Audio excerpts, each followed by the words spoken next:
Hey folks, welcome back to SupeRonpoNatural, the show where I recap and review every single episode of Supernatural until I run out of time.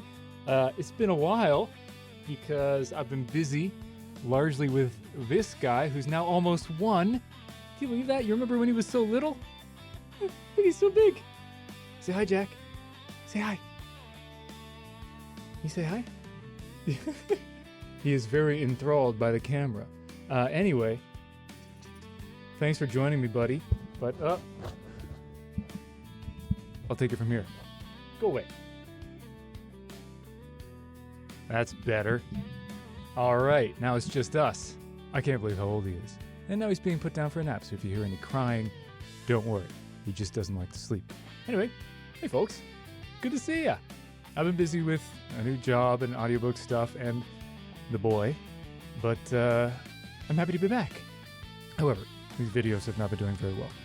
As much as I appreciate the 100 odd of you who watch them and the 2 of you who are my patrons, who I really appreciate, I'm gonna need some more videos to keep myself motivated, you know? So what we're gonna do is, for this video, once it reaches 500 views, I'll make another one. All right, so that means you gotta like, you gotta comment, share to anybody who you think would enjoy it. That stuff really helps get the video seen by more people. Engagement is great.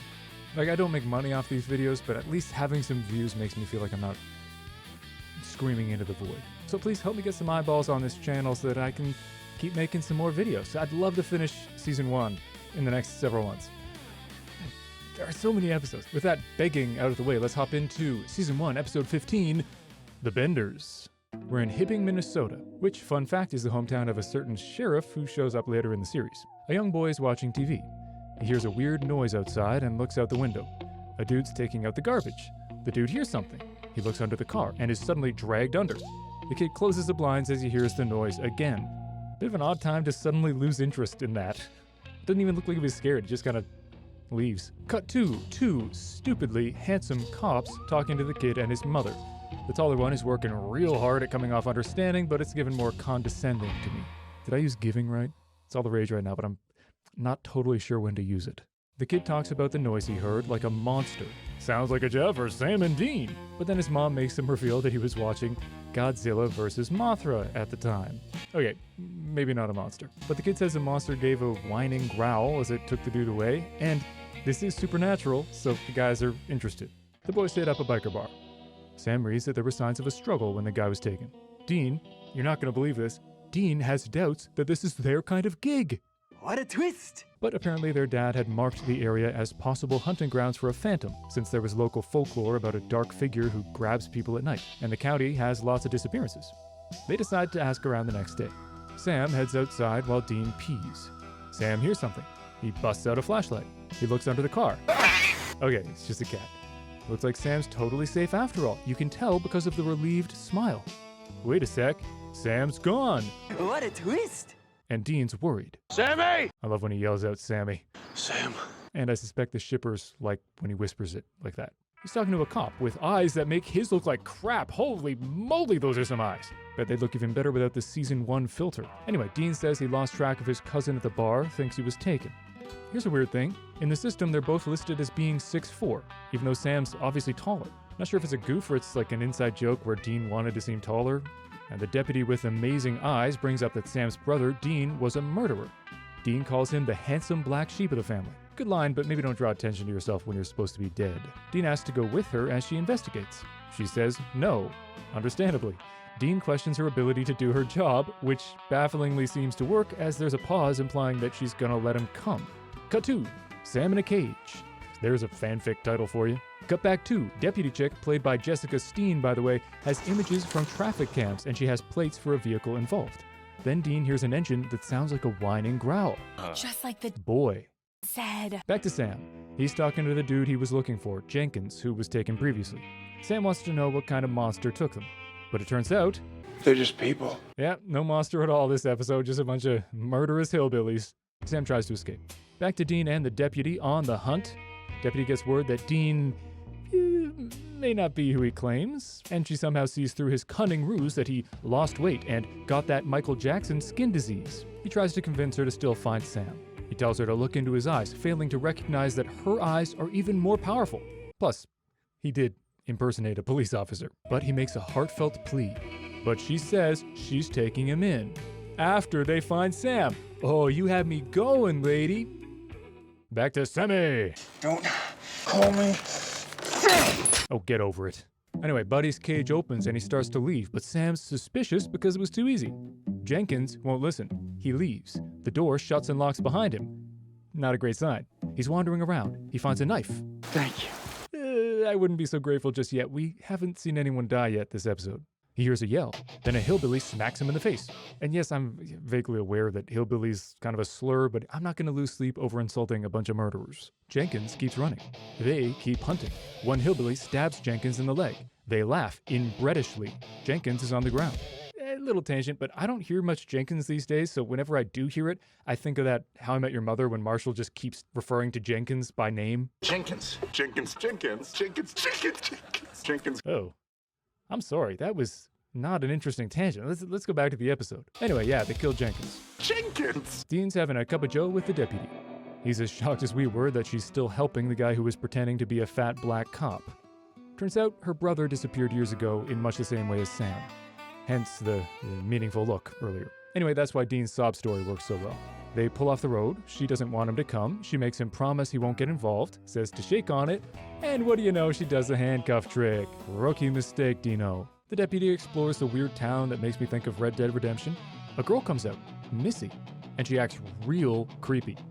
Then her dad smacks the deputy with a shovel. You are definitely concussed. Back to Dean. He hears the truck. He reaches to get the car antenna so he can pick his cuffs, but the brothers are coming. And I gotta be honest, it's a little hard to tell with the lighting and the teeth, but they are a lot handsomer than you would expect hillbilly murderers to be. Is it just me? Back to the deputy with the fine eyes. Now she's in a cage. Talking to Sam. She reveals that she cuffed Dean to her car, which isn't great news for their escape. But hey, he found them anyway. And I'm like, Sam, don't call him Dean. Do not call him Dean. Dean tries to switch to unlock the cage, but it doesn't work. He says he saw some cars, one of which matches the deputy's brother's car. Sorry, girl. Dean sets off to find a way to open the cages.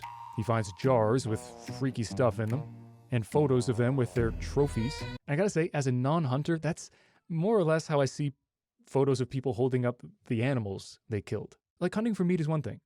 I eat meat. I'd be a hypocrite if I criticize that, but when you do it just for the thrill of the kill, it feels so sadistic. I don't know. Anyway, speaking of sadistic people, Dean says, Demons I get. People are crazy. And let me tell you, Dean, I wrote this script on January 12th, 2026, and, you're not wrong. Dean comes upon the dad who's, watch out for the bones!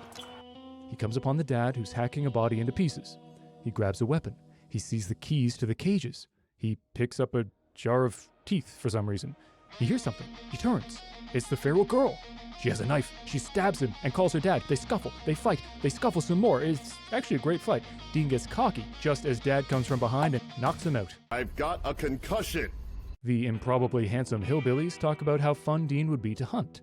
Daddy gives a monologue in a super thick accent about how fun it is to hunt humans.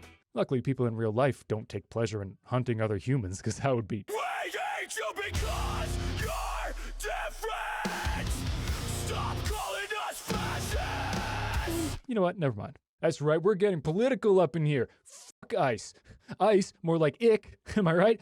Ick, more like lick, as in lick my hairy Anyway, yeah, he explains that they're doing the cliche thing of kidnapping and then hunting humans. But now the cops know about them, which he doesn't like. So he asks Dean if anyone will come look for him, while holding a red-hot poker and holding his mouth open. Ouchie. He makes Dean choose one of the other two to be hunted. Naturally, he chooses Sam, since he thinks he can handle himself. Now, I was expecting him to go, ha-ha, well, now we're gonna choose the other person, because that's who you didn't want. But instead, he's just like, all right, go shoot them both. Which is kind of a missed opportunity. Like, why'd you make him choose in the first place? These hillbilly murderers have no sense of cinema! Jim Bob opens the cage. Sam fights back. Dean hears gunshots. Sam beats up Jim Bob, takes his gun, but it's not working. Daddy and Billy Bob investigate while the creepy girl posts Dean with a knife. Dad and Billy Bob find Jim Bob unconscious. They look for Sam. The officer opens a creaky door for some dumb reason. Handsome hillbilly, who to me looks like a manlier version of the guy from The Bear who plays the Thing in Fantastic Four, shoots through the door. But nobody's there. She tricked him. Sam draws Jimmy's attention. He tries to shoot Sam, who ducks, causing him to shoot his father. Sam knocks Billy Bob out, locks him in a cage. GG easy. Sam leaves the deputy with Dad, which has real Iron Man leaving the terrorist with the civilians energy, and Dad makes the bizarre choice to threaten her while she has a rifle pointed at him. She asks why he killed her brother. He replies, again, cliche, "'Cause it's fun." He laughs, she shoots, he dies. They meet up. They say they locked the girl in a closet. And I have some thoughts on that. First, how did they get Dean away from her without her slicing his damn throat? Second, are they seriously just leaving a little girl in a closet? Like, I get she's a murderous hillbilly, technically, but like, she's still a little girl. Deputy says the dad tried to escape and she shot him, which Sam and Dean don't believe, but they also don't blame her. She tells him the FBI and the cops will be there soon and that they should get the hell out of there. She's disappointed that killing the guy didn't make her feel much better about her brother. But I bet it helped a little bit, right? Like, come on. It helped a little bit. It helped a bit. It helped. Admit it. Now the brothers have a mini heart-to-heart as they drive off into the sunset. I mean, technically they're walking, and the sunset several hours before that. Don't overthink it. And that's the episode.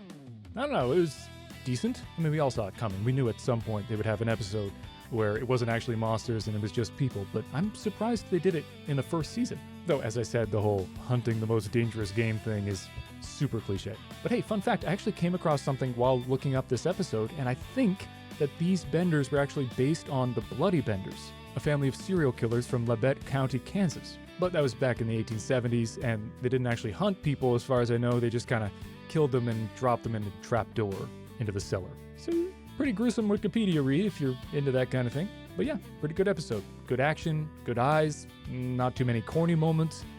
I'll give it a 7.5 out of 10. But hey, if you disagree, let me know why in the comments. And as I said, I'll be making the next video when this one is at 500 views. So be sure to do all that good engagement stuff, like, subscribe, share, all that stuff so that I can make the next video. Until next time, stay safe, stay sane, and stay smiling.